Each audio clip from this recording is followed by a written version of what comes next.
So chapter 13. Chapter 13 is here to do accomplish a few things. First of all, we want to give us a little bit more information about the Beinuni. We also want to go back to some of the questions that we had on the first page of Tanya and puzzling statements. And now we're going to clarify it based on our newfound definition of what the Beinuni is. So we're going to do some going back to the traditional sources and re-explaining them.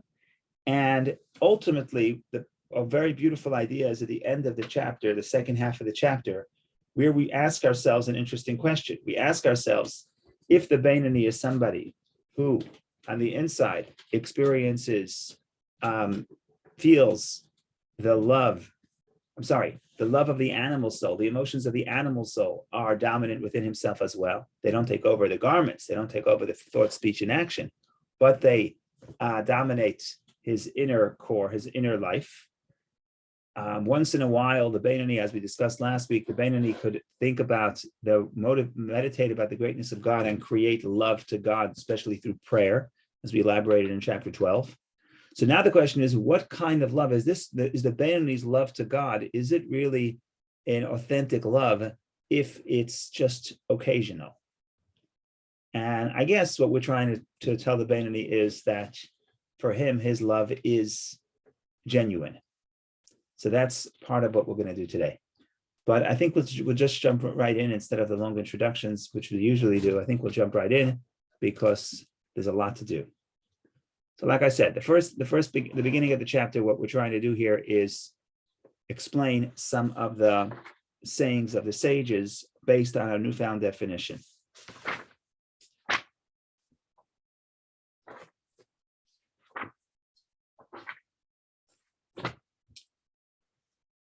You know what? I'll give you just to the first point. The first page of Tanya, we quote, the first page of Tanya, we had a question. We had a question, and we quoted the saying of the, you know what, let's read it inside. Let's go back to the question. Let's read it inside.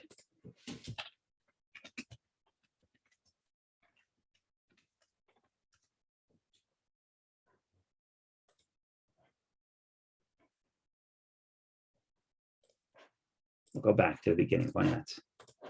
Tanya chapter 1. We learned, beginning of the Tanya, it's called Tanya. Tanya means we learned. We have learned in Tractate Nida, an oath is administered to him. In other words, before a child is born, there's an oath administered to the child. And what we say is as follows. We make the child swear, be righteous and be not wicked. And even if the whole world judging you by your actions tells you that you are righteous, regard yourself as wicked. That's this oath. The oath is be righteous, but even if everyone tells you you're righteous, in your eyes, you should see in your eyes, you should be as if you're wicked. So the question is, what's the point of me walking around thinking that I'm wicked? First of all, it contradicts other statements of the Talmud. This calls for an explanation, as we have learned in the Mishnah, be not wicked in your own estimation. So we have a contradiction. The Mishnah says, don't be wicked in your own estimation, don't consider yourself wicked. But then we have another teaching that says that we make the child swear that you should be righteous, but you should consider yourself wicked. So should I consider myself wicked or not? That's question number one. Question from a contradiction on the Talmudic sources, between two Talmudic sources. And then there's a psychological question. Furthermore, if a person considers himself wicked, he will be grieved at heart and depressed, and consequently will not be able to serve God joyfully and with a contented heart. Right? What's the point of me thinking that I'm wicked? Who gains? All I'm going to do is it's going to rob me of my joy and serve and the ability to serve God with joy. And the Tanya that does have about 10 chapters that discuss joy, beginning in chapter 26, and it talks about the fact that if you don't have joy and enthusiasm, you will not be able to serve God. So that's our big question, and that's one of the questions that we're going to answer this morning. What does it mean? Consider yourself. Whoops. I think I just lost my screen here.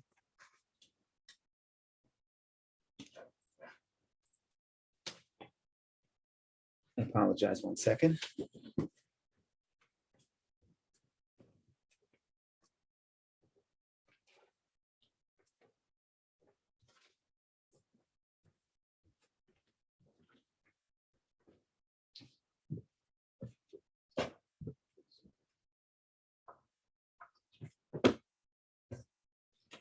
Oh, sorry about that. So that's one of the questions we're going to answer this morning. What does it mean, consider yourself as wicked? But we'll jump in right into Tanya chapter 13, and we'll jump right in. Please do not hesitate to share any questions or comments. Rabbi? Yes. I have a question. Yes. Isn't joy satisfying the animal soul? Why so? Because it's part of your natural desire. Very good question. Very good question. Very, very good question. Isn't joy sort of self-serving? And joy means that if I'm happy and if I'm pursuing my own happiness, that is a selfish pursuit. That is a very good question. The short answer is that no, there's joy for the animal soul and joy for the godly soul. And in some sense, I would argue that true joy comes only in the domain of the animal soul, in the godly soul. In other words, we want to differentiate between pleasure and joy, right? People say, I'm so happy. Why am I so happy? Because I had this delicious ice cream. Okay, so that's pleasure. Joy, there's different forms of joy, but certainly joy over time. Joy, a person can get joy ironically, from escaping the self. In other words, what's really joyous in your life? Ultimately, I connect to other people, I become joyous. Sometimes a very joyous activity is I'm playing a game, for example, and I forget about myself. Ironically, the more I think about myself, the less happy I am. Because if I'm thinking about myself and I'm very happy because I have something, okay, but ultimately that joy would not be consistent, because very quickly I get used to it, I take it for granted, and I want more, and the joy is not lasting. There's a deeper sense of joy, which is the joy that comes from almost transcending self, freeing myself of self. In other words, where do you see this? You see this: happy people want to be around other people and want other people to be happy as well, right? Sad people want to be alone and they want to be in bed, right? So in other words, ultimately, joy actually is, in a way, joy is actually escaping the self and being, there's an overwhelm. Yeah, so that's the short answer. But the even shorter answer is there's joy of the animal soul and there's joy of the godly soul. The animal soul wants joy for its own pleasure. The godly soul wants joy because that's what God wants, because that's the requirement of the Torah. But I'd say even more, I would say, so the godly soul wants to do joy because that's what God wants. And I would also say that the form of joy of the godly soul is certainly not self-orientation. It's really escaping self, which is a form of joy. But that's an excellent question. I think we have to put it on hold till we get to chapter 26, where we'll elaborate on the concepts of joy. But the short answer is, I think everyone understands that if I feel like I'm a terrible person, I'm not going to be able to serve God properly, right? If I feel like a failure, I'm a rasha, I'm wicked, I'm a terrible person, that's going to rob me of any motivation to try to work we'll see, it's a battle.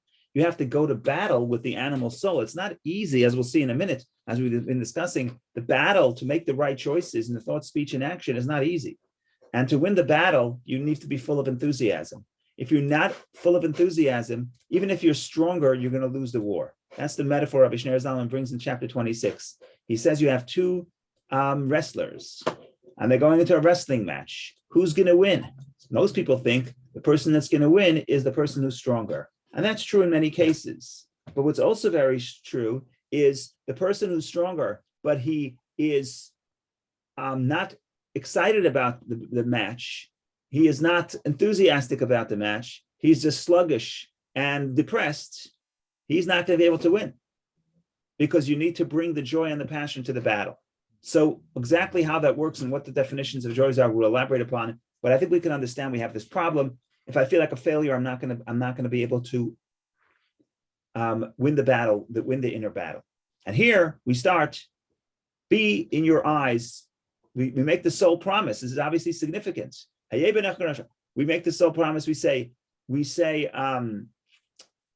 even if everybody tells you you're righteous, even if everyone tells you you're righteous, I'm sorry, be righteous, do not be wicked, which is also a problem. We'll deal with that in chapter 14, because most people can't be righteous. We can only be an intermediary, but we'll deal with that later. But he says, but even if everyone says you're righteous, consider yourself wicked. What's the benefit of considering myself wicked? So that's one of the answers we're going to answer today. Okay, sorry that I wasn't able to answer it fully, but that was an excellent question. Thanks, Rabbi. Thank you. Thank you. Best I can do is try. Okay, we'll jump right in and we start. Accordingly, based on all the above, right? I'm reading chapter 13. I think it's here. Yes. Accordingly, we may understand the comment of our sages that Beinunim, the intermediary people, are judged by both their good and evil inclination. That's the language of the Talmud. They're both judged. Beinunim zev v'zeh shoftan. Both the good inclination and the bad inclination judge them. What's interesting here is the word judge. What does judge them mean? So he explains as follows, and the sages quote, as it is written, he, the Almighty, stands at the right hand of the poor man to save him from them that judge his soul. This is a quote that the sages quote from King David. King David says, God stands next to the poor person to save him from the judges. So the Talmud interprets that to mean that you have the person, he's got two judges, good inclination and evil inclination. Naturally, he may not be able to win the battle, but God helps him to save him from the judges. That's the way the Talmud explains this verse from King David's book of Psalms. What's interesting to us, note that our sages did not say he is ruled by both the good inclination and the evil, God forbid. Right? With zeroing in on the verse, Beinunim, the Beinuni, the intermediate people, both judge them. But it doesn't say both rule them. Why not? Based on our definition of the Beinuni, we understand. Because if the Beinuni is ruled by the animal soul, if the animal soul gets control over the garments, he's no longer intermediary. Intermediary is somebody that while on the inside, the evil inclination is raging, but in the garments, the Beinuni has full control over the garments. So that's what he says. He says, because where the evil inclination, where the evil nature gains any rule, any dominion, albeit momentarily over the small city, which is the body, one is deemed wicked, a rasha at such times. The moment I give up control, at that time, I'm a rasha. So it doesn't say the Beinuni has both the good inclination and evil inclination rule the Beinuni. Rather, what does it say? Ella, rather, the evil inclination in the Beinuni is no more than, for example, a magistrate or judge who expresses his opinion on a point of law. Yet, in fact, his decision is not necessarily final, for there is another magistrate or judge who disagrees with him. It then becomes necessary to arbitrate between the two, and the final verdict will rest with the arbitrator. Similarly, in the battle between the evil inclination and the good, the evil inclination states its opinion in the left part of the Beinuni's heart. I'm skipping to the bold. From the heart, the desire ascends to the mind for contemplation. Immediately, it is challenged by the second judge, the divine soul residing in the brain, which extends into the right part of the heart where the good inclination abides, as we discussed in chapter 9. The final verdict rests with the arbitrator. Who's the arbitrator? The Holy One, blessed be he, who comes to the aid of the good inclination, enabling it to prevail over the evil inclination. As our sages say, man's evil inclination gathers strength daily. And if the Almighty did not help him, i.e., help the good inclination, he could not overcome it. In other words, man himself would not be able to overcome the evil inclination without the help of God. What's the help of God? The help that God grants him is the glow of divine light that illuminates his divine soul, that it may gain superiority and mastery over the folly of the fool, the evil inclination, a dominion paralleling superiority of light over darkness, as stated above, chapter 2. In other words, ultimately, it's not a fear. It's not a even playing field, because naturally the mind controls the heart, which was the big idea in chapter 12. and therefore a person, God helps them, a person could control the evil inclination. What did we just say till now? We just said as follows. We said that if you look carefully at what the sages say about the Beinuni, they say the Beinuni is somebody that both this one and that one, both the evil inclination and the godly inclination, judge him, not rule him, but judge him. What is the meaning of judge him and not rule him?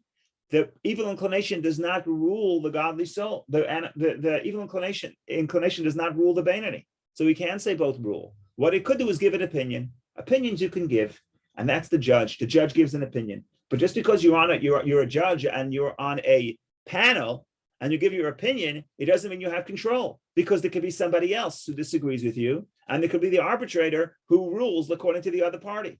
And that's exactly the inner life of the Beinuni, where the evil inclination gives an opinion, but then the godly soul, with the help of the divine help, which gives power to the mind over the heart, rejects the opinion of the animal soul and rules according to the godly soul.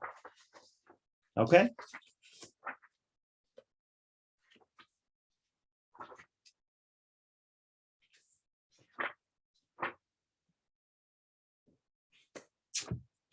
Okay, beautiful. Now let's continue a little bit. So we've got to make some progress. What do we know about the Beinuni? That even though he's in full control of thought, speech, and action over the garments, but inside, if you examine the Beinuni's inner life, he looks like a Rasha. He looks like he's wicked. What does it mean? It means that there's a desire for evil within his heart because of the animal soul. Says the Tanya, that's the meaning of the statement of the sages that we make the soul promise that even if everybody tells you you are wicked, everyone tells you you're righteous, you, in your estimation, see yourself as wicked. Why should you see yourself as wicked? So first thing we have to understand is, why don't you believe everybody? Yeah, everyone thinks you're righteous because all they see is your outside, your thought, speech, and action. No one knows what's going on in your heart. So just because everyone tells you you're righteous, don't believe them. What should you believe? You should believe, see yourself as wicked. And here's the thing, see yourself like you're wicked. So the Tanya says, what does it mean, like you're wicked? Not wicked. Like wicked is not wicked. Wicked is wicked. Like wicked is Beinuni. The Beinuni is like wicked. In what sense is the Beinuni like wicked? Because inside the Beinuni's heart, there's a negative desire. In that sense, he's like the wicked. But in reality, he's not wicked because the Beinuni is in control of the thought, speech, and action. So now we understand what the Tanya is saying, what the sages are saying. The sages are not saying, think yourself that you're a Rasha, that you're somebody who does not control the thought, speech, and action. No, you're a Beinuni. Of course you control your thought, speech, and action.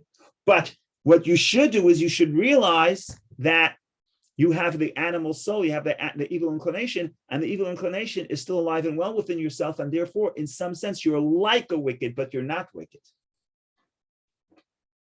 And then we're gonna that's the next point. That's the next point we have to make, and then we have at least two more points. But thank God we have plenty of time. We've till 11 o'clock. Okay, let's continue the journey.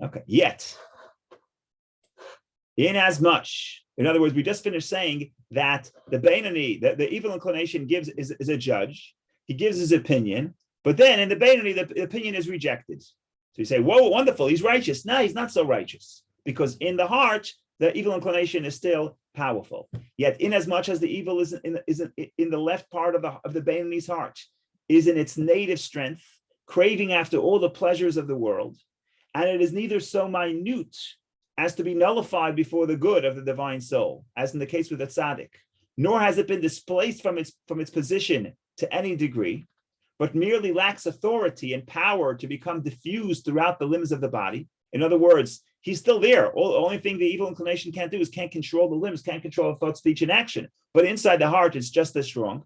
Why can't the evil inclination spread it throughout the body?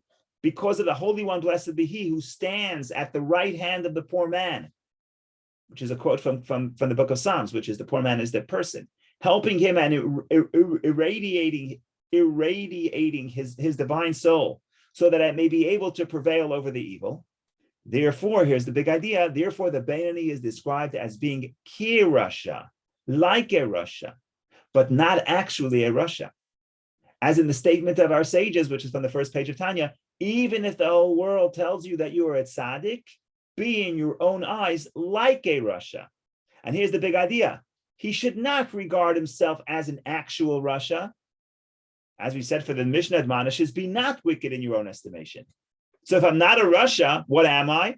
Rather, one should consider himself a Beinuni and should not believe, i.e. accept the world's opinion, which would have him believe that the evil in him has been nullified by the good, for this is the level of tzaddik. Instead, he should take the view that the essence and core of the evil is in its full native strength, and might in the part of and might in the left part of his heart, not having vanished or departed from him at all. On the contrary, with passing of time, the evil had gained strength because he utilizes it, the animal soul, considerably in eating and drinking and in other mundane pursuits. In other words, in some ways, my animal soul gets stronger every day because I feed it. And so it's becoming stronger. So my animal soul has not been weakened. Okay, so what's the next big idea? The first idea we explained why the verse says, why the sages say both the good inclination and the evil inclination are the judges and not the rulers, because they're not the rulers, they're just the judge. That was the first point. And the second point, we say, now we know what the sages say. Do not believe the people who tell you you're righteous. Why do they say you're righteous? Because all they see is your thought, speech, and action. They don't see what's going on inside of you. So therefore, consider yourself as wicked. But what does wicked mean? Not as wicked, but like wicked. In Hebrew, ki is like. Like means I'm not it. I'm like it. I'm similar in some way. Why am I similar to the wicked? Because I still have an evil inclination. Okay. Before we take Vicky's question, I just want to say I had a great uncle from Krakow who survived the Holocaust, survived Auschwitz, and moved to Israel and rebuilt his family. And he was a very pious man. And he passed away in 2011 approximately. And he said like this, he said that if you want to write anything about me or say anything about me in the eulogy or write anything about me on the gravestone, he says you could only write things that are between one person and another person. In other words, he did this for people, he did that for people. You cannot say anything about my character because nobody knows my character. Only God knows my character. So that's what this reminds me of. Everyone comes to you and says, Yankel, you're righteous. Why? We see what you think, we see what you do, and we see what you speak. So we see your garments, you're perfect. What does Rabbi Shneur Zalman say? Perfection of the garments doesn't make you righteous. Perfection of the garments makes you Beinuni, makes you intermediary. In the inside, the battle still wages. Okay, that's the second big point of this chapter, and we have at least two more big ideas. But in the meantime, Vicky, please go ahead. Yeah, I had a question about the judgment process.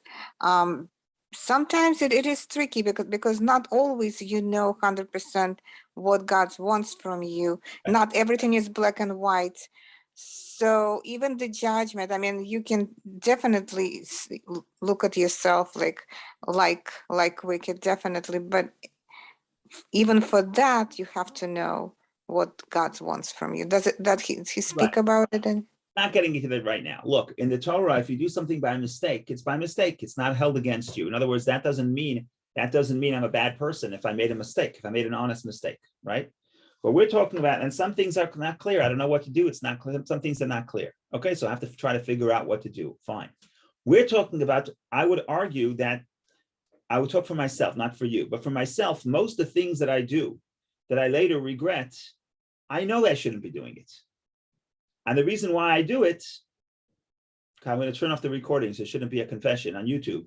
But the reason why I do it is because I'm not in control of my thought, speech, and action all the time. I only strive to be a Beinuni, but I'm not a Beinuni. I hope you're not gonna. Hope you're gonna still talk to me. So the point is, I think for most of us, many things we do know that this is actually destructive behavior for us, but we engage with it anyway because we cede control. We give control over the thought, speech, and action to the animal soul. Now, if I decide that I'm going to be in control, it's a very difficult battle. Make no mistake, it's a very difficult battle. And I'm not even sure that I convinced myself that and not even sure that I necessarily feel what Tanya chapter 12 was trying to teach me, that the mind controls the heart. But that's the reality. And we have the proofs. We discussed the proofs last week. That yes, when it matters, your mind controls your heart. So we know I have that skill. I have to deploy that skill. But when I deploy that skill, it's not that I'm so powerful. It's that God gave the mind innate control over the heart. So, Vicky, you're asking me about what happens if I don't know. Okay, so that's what we have to figure out what to do. And I don't know. You have to ask the rabbi, ask the halacha, ask the friends, ask experts. Fine. But that's when somebody makes a mistake, that's not going to make him a Rasha. That's a mistake. Rasha means somebody who cedes control over the garments, of the thought, speech, and action. Thank you.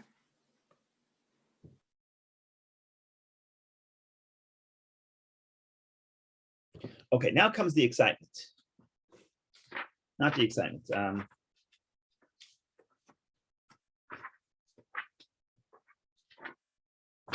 Chapter number 3. Because there is a broad spectrum of Beinuni. I told you before that the Beinuni is somebody we said many times, the Beinuni is someone who's just controls the thought, speech, and action, but in the inside, there's the battle between the godly soul and the animal soul. That's all true, and that's the Beinuni. But there's a broad spectrum within the Beinuni. What do I mean there's a broad spectrum?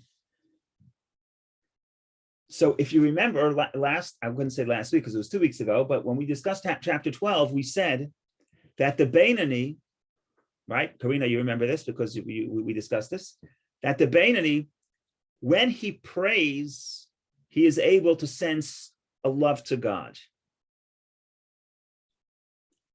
And we said that excitement of love to God and feeling an inspiration is what actually fuels the Beinuni and gives them ability to go to battle against the animal soul. But the Beinuni has moments where when he prays, when he meditates, the Beinuni has moments where he feels the love to God of the godly soul. What happens to the animal soul at that time? Did it disappear like the tzaddik? No, it didn't disappear. So Rabbi Shneur Zalman said in 12, it's like he's asleep. It's not active. But he could wake up tomorrow when you finish davening, and that's what happens. I finished davening, now all of a sudden my animal soul is back. So the Beinuni is somebody that is in complete control of thought, speech, and action, but he's capable occasionally to feel the love of the godly soul. And when he feels the love of the godly soul, the animal soul goes to sleep. Okay. Now, what happens? One Beinuni can feel love to God once a week. The other Beinuni could feel love to God every hour. What we're going to say here, there could be a Beinuni that actually feels the love to God all day long. He's in a state of prayer and meditation all day long.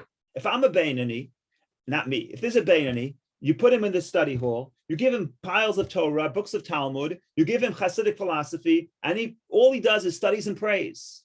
And he's meditating about the greatness of God. So not only on the outside is he a Beinuni, is he perfect and is controlling his thought, speech, and action, but also he doesn't feel the urge to do negative things. He doesn't feel the urge to rob a bank. Why? Because all day long he's meditating about the greatness of God and studying Torah and studying Talmud, and he's submerged in the world of the godly soul. So now it would be enticing to think that person should think, I am a Beinuni, I am a tzaddik, because I don't sense my godly soul. I don't feel my godly soul. Says Rabbi Shneur Zalman, 1 second. You could be a Beinuni who's praying all day. There's a statement in the Talmud. The Talmud says, oh, it would be wonderful if you can pray all day. Didn't mean pray all day. You can't pray all day. It means that you could have that state of awareness all day long. So what are we introducing now? We're introducing now a Beinuni who doesn't feel the animal soul. But we still say, you're still a Beinuni because your animal soul is still there. Because if you stop praying and you stop meditating and you're not praying all day, the animal soul will reemerge.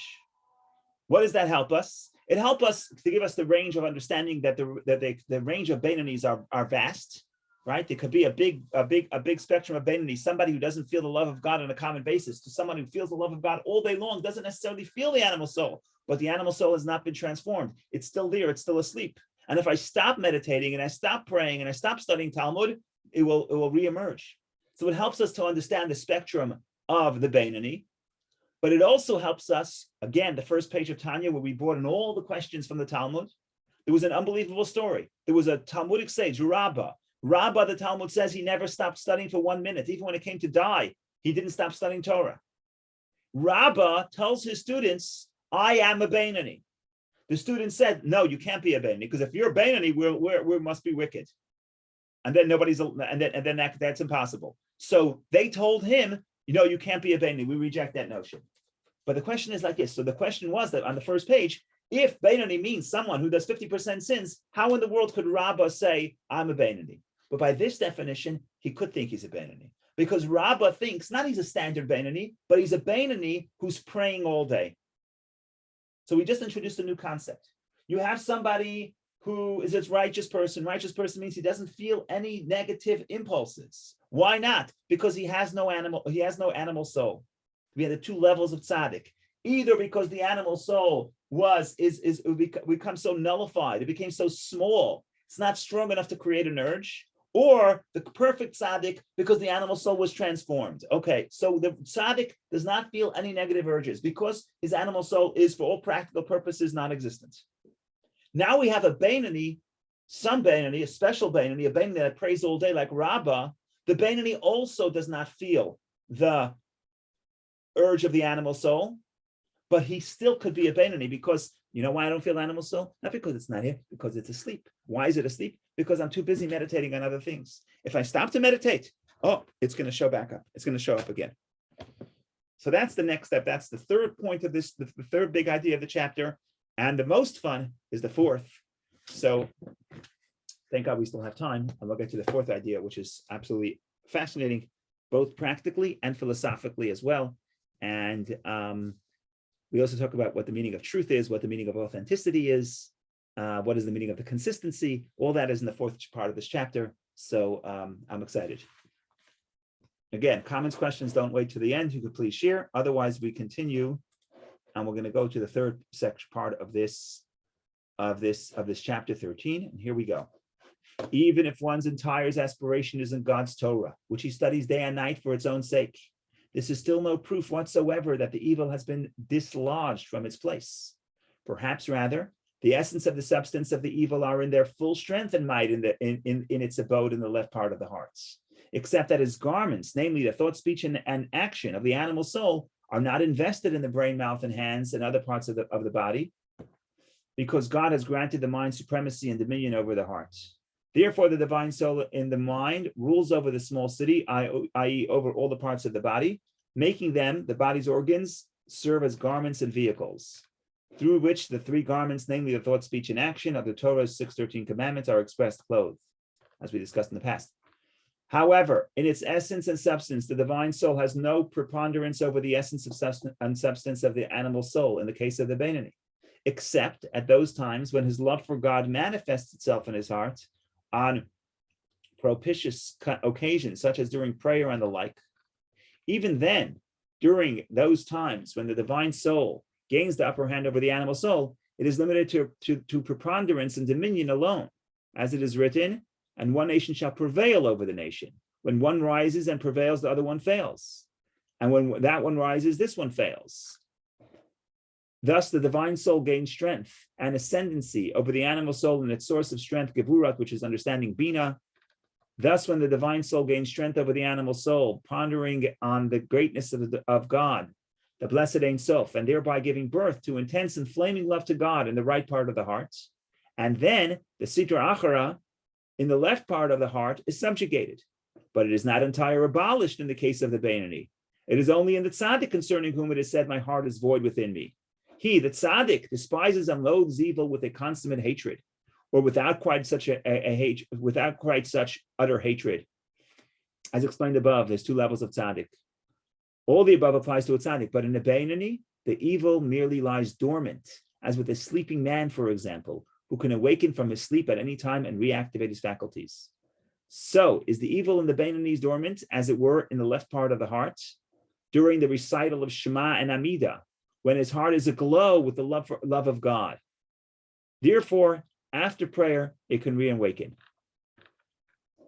For this reason, Rabbah considered himself a Beinuni, though his mouth never ceased from Torah study, and his desire was in studying God's Torah day and night with a craving, desire, and longing, his soul yearning for God with overwhelming love, such as that experienced during the recitation of the Shema and the Amidah.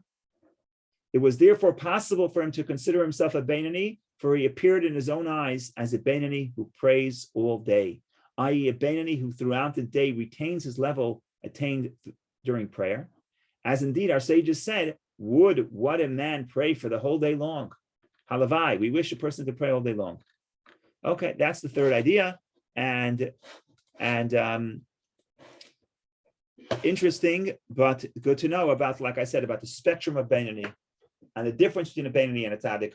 I could be a Beinuni and I don't feel urges to negativity, but that's because I'm completely focused on meditating and feeling the love to God. If I stop doing it, then all of a sudden I'm back to square one. My animal soul will reemerge, will reawaken. Okay, so fine. So now we understand the spectrum within the experience of the Beinuni. We also understand that the Beinuni, when the Beinuni prays, at that time, he feels the love to God, but the animal soul is asleep. But after he finishes praying, the animal soul reemerges, and now he wants all the negativity, all the destructive things in the world. Wonderful. That's now we know what a Beinuni is. Now the question is, says Rabbi Shneur Zalman, the Beinuni, his love to God is not true compared to the tzaddik. In Judaism, or philosophically, I think we had this discussion once with Zach and Zina. What is truth? Truth, by definition, has to be consistent, right? If 2 plus 2 is 4 only 99.9% of the times, then it's not true, right? True has to be consistent. You have to be able to replicate. It's not enough for a scientific truth. It's not enough to be able to perform an experiment. You have to be able to replicate the experiment, right? Because if it only happened once, it's not true.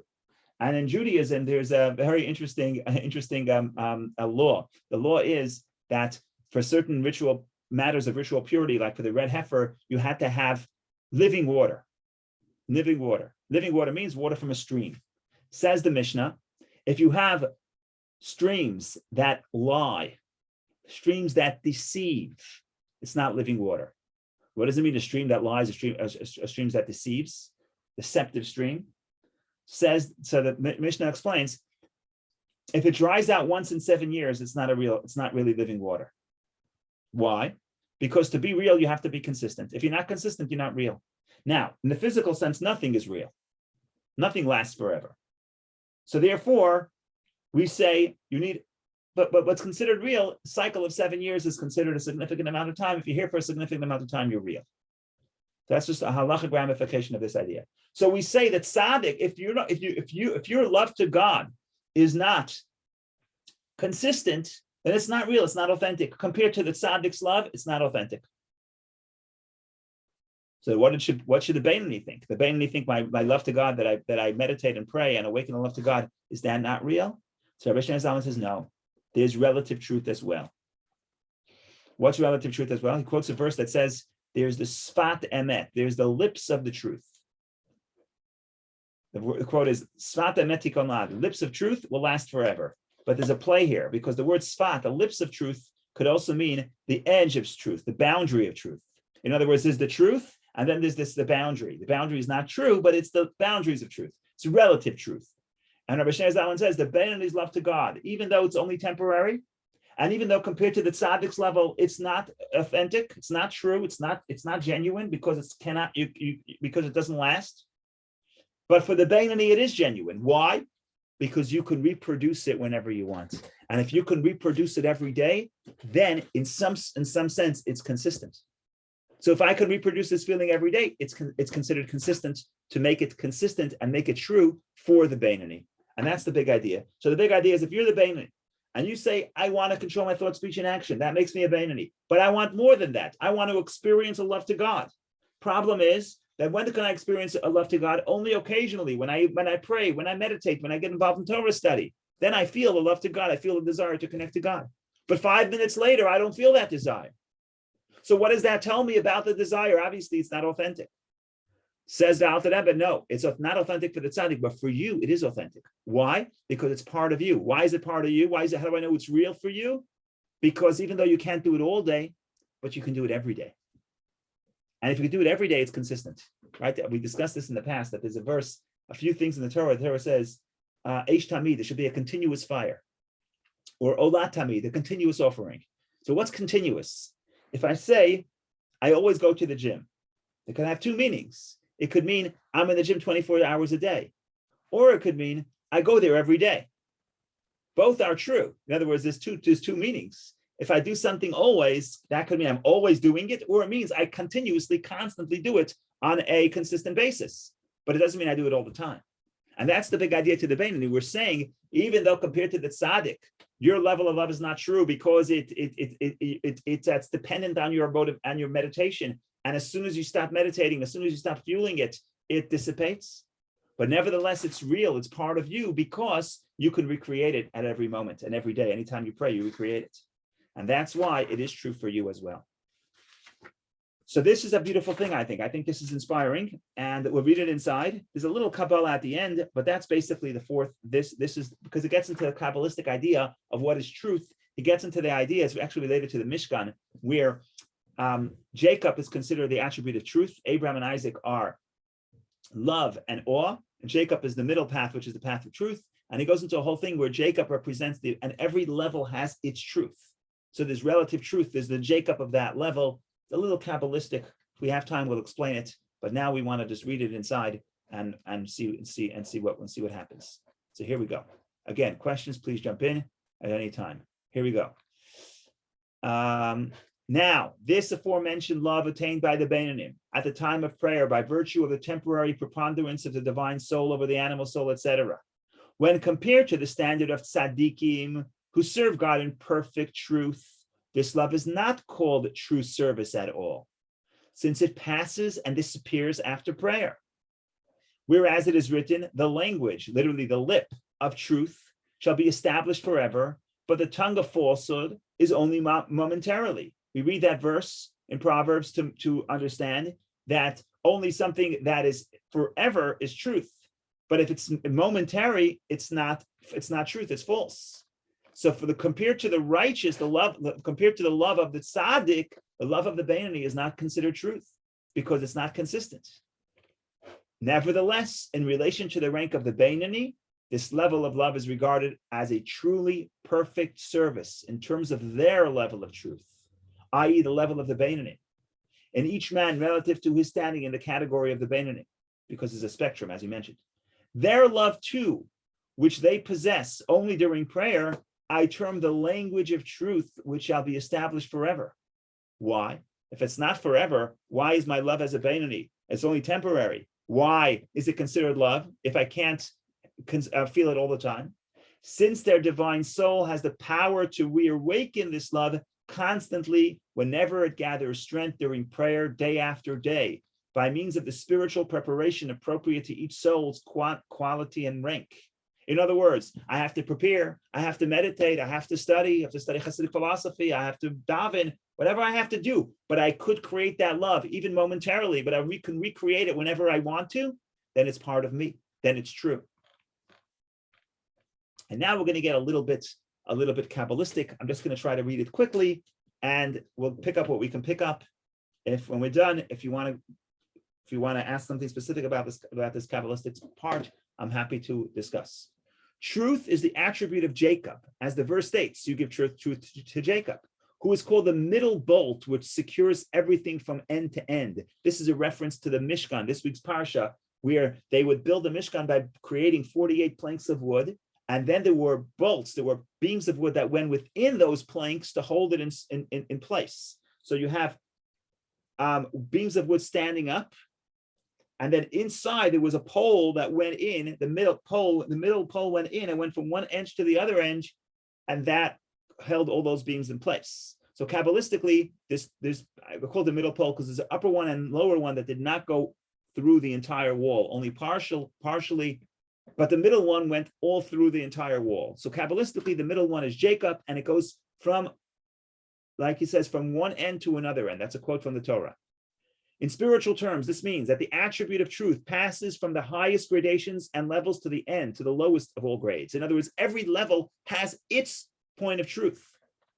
And each gradation and level, it passes through the central point of that particular level, which is, i.e., which then becomes the point in quality of that level's attribute of truth. The attribute of truth is an unbounded inheritance. It has no upper limits as it extends to the highest levels, and all lower gradations and levels are as nothing compared with those superior to them. As it is known to the students of the Kabbalah, the quality that is the head and intellect, the highest level within lower grades, is inferior to the soles and feet. The very lowest level within the higher grades, as our sages say, the feet of the Chayot surpass all levels lower than them, including the highest degrees with those lower levels. Without getting into the various levels here that we're discussing, what we're saying here is relatively straightforward. There is a truth, there's truth in every level. The truth extends from the highest levels to the lowest levels. Every level has its truth.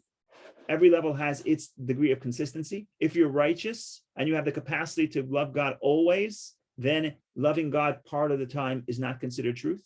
But if you're on a lower level, which you cannot love God always, then it's not that your love of God is not authentic.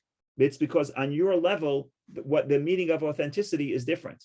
The meaning of authenticity is the truth of your level, the consistency with your level. And if you can do something consistent every day, every time you try, you can create that feeling, then that's considered consistent.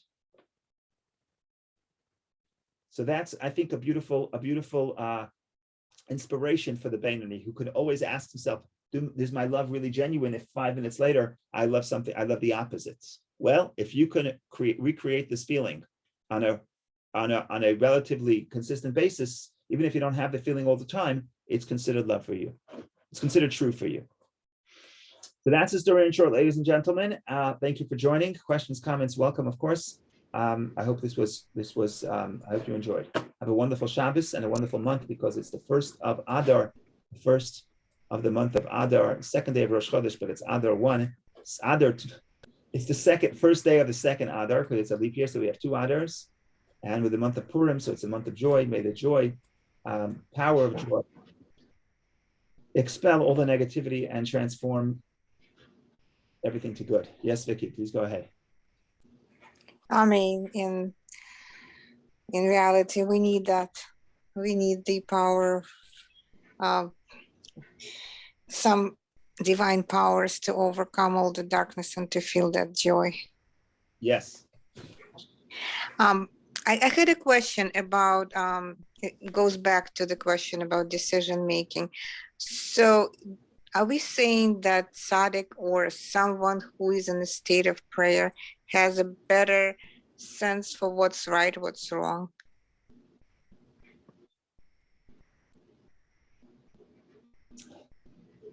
I would say like this. I would say that not necessarily, in many cases, yes, but not necessarily. In other words, a tzaddik can make a mistake. There's no one perfect. The Talmud says nobody is perfect. Even Moses is not perfect.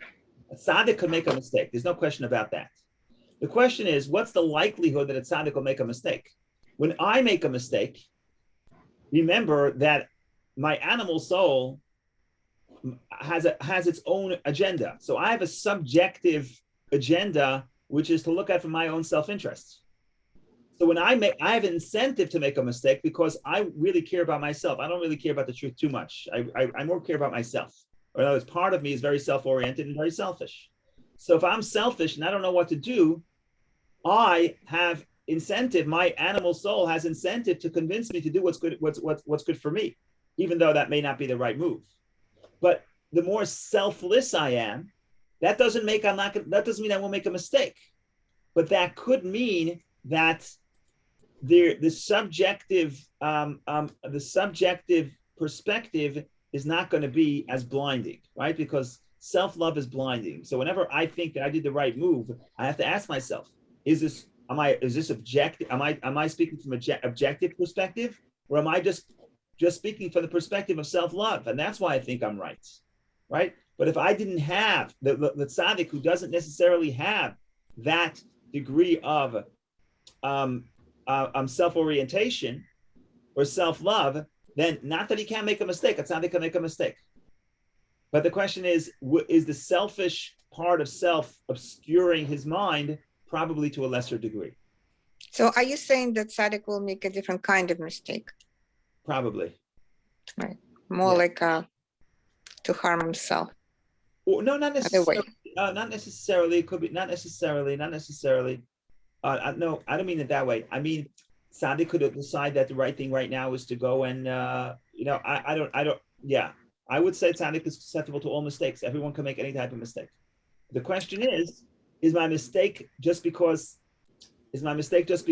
I'm a human, and therefore the human being is not infinite, doesn't have all the information, doesn't have all the knowledge, doesn't know all these factors, doesn't know what, our perspective is limited, and therefore I'm making a mistake? Or I'm making a mistake because obviously I'm subjective and I'm just care about my own interests. So therefore I'm making a mistake. So I don't know. I'm not a tzaddik, but my guess is that the tzaddikim could make all forms of mistakes. Again, they're mistakes. They're not on purpose, but that's because no one is perfect. So even if I have an evil inclination, I still don't know all the information. I still don't have all the factors. Right. So even praying all day, Beinuni who prays, it's also not guaranteed from making a mistake. But there's no guarantee. Even a tzaddik makes mistakes. When we talk about praying all day, meaning we want to look at what is the inner state of the person. I'm a Beinuni. I want to love God all the time. I want to love God. So what do we say? You want to love God? No problem. You have to meditate. You have to pray. You have to work hard to maintain that focus. Some people could, some people can't, by the way. Not everybody could be a Beinuni that prays all day. But I'm saying, even if I pray all day and I sense the love to God, what the Tanya is telling me, that's what the sages say. Consider yourself like a Rasha, like wicked. You may think you're a tzaddik because you have not felt an urge for negativity in a long time. But that's only because your urge for negativity is asleep, because you're so focused on the good. The moment you would stop doing that, you'll realize that your evil inclination is strong and healthy. As opposed to the tzaddik's evil inclination has been transformed. So for whatever reason he stops focusing and stops praying, he's still not going to feel that urge for negativity, because that urge for negativity is gone. thank you.